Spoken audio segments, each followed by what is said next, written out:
சரி சார். நிக்க வச்சாங்க? காந்தி சார் அந்த அன்புமணி தொகுதியை ஏன் நிக்கல? விட்டுறலாம்.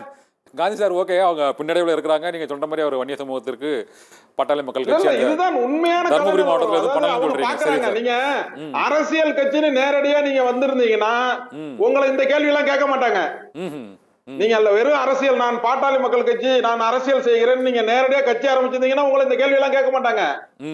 நீங்க என்ன சொல்லி வந்தீங்க என்பதுல வன்னியர் சமுதாயத்திற்கு இடஒதுக்கீடு வாங்கி தருவேன், அதுதான் என்னுடைய கொள்கை, என்னுடைய கோட்பாடுன்னு சொல்லி தானே வந்தீங்க.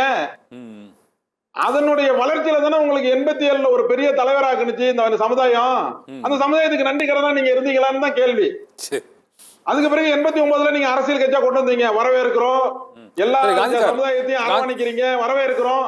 ஆனால் அப்பொழுது கூட நீங்கள் சொன்ன கொள்கையிலிருந்து எங்க வந்தீங்க? நீங்க முதலில் கிடைக்கின்ற வாய்ப்பை ஒரு ஆதிதிராவிடருக்கு தான் கொடுப்போம்னு சொன்னீங்க. சரி, இப்ப ஒரு ஆதிதிராவிடர் கட்சியினுடைய தலைவரா ஒரு வருஷம் ஆக்குங்க. கட்சியில முக்கியமான பதவியெல்லாம் கொடுக்குறாங்க சார். பாமக நாங்கள் சுழற்சி முறையில் முதலமைச்சர் கொடுப்போம்னு சொன்னீங்க. இல்ல, ஆதிதிராவிடருக்கு பாமக முக்கிய பதவியெல்லாம் கொடுத்துருக்காங்க சார். கொடுத்துருக்காங்களே.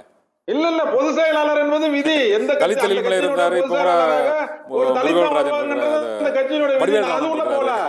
அது ஒரு பவர்ஃபுல் கிடையாது, அது ஒரு பொம்மை. நான் என்ன சொல்றேன்னா, நாங்கள் ஆட்சிக்கு வந்தால் ஒரு சமுதாயத்திற்கும் கொடுப்போம். ஃபர்ஸ்ட் முதலமைச்சர் தலித்துக்கு தான் கொடுப்போம்னு சொன்னாரு. நான் என்ன சொல்றேன்னா, கட்சி நீங்க ஆட்சிக்கே வர முடியாது, எப்பயும் முதலமைச்சர் ஆக முடியாது. இப்ப உங்கள்ட்ட ஒரு வாய்ப்பு இருக்குல்ல, அந்த வாய்ப்புல கட்சி தலைவரா ஒரு தலித்தை வந்து ஆக்குங்களா, ஒரு வருஷம் ஆக்குங்க.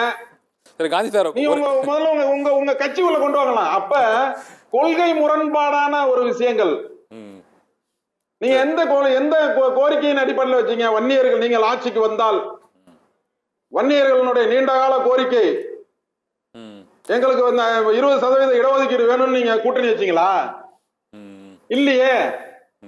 இல்ல, இப்ப இருக்கிற 10% கிடைக்காம இருக்கு, அதை நீங்க உங்க மத்திய அரசாங்கத்தினுடைய ஃபோர்ஸ் பண்ணி எங்களுக்கு வாங்கி கொடுங்க, அப்பதான் நாங்க கூட்டணி பண்ணி இந்த வன்னியர் சமுதாயத்துக்காக நீங்க பாடுபட்டீங்களா? அதனாலதான் நீங்க வாங்கின அத்தனை தொகுதியில உங்களுக்கு தோல்வி.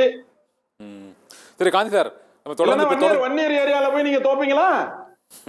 சரி காந்தி சார், ஏனென்றால் உங்களுடைய முகம் சரி, அதை விட்டுருங்க, நம்ம அடுத்ததுக்கு வருவோம்.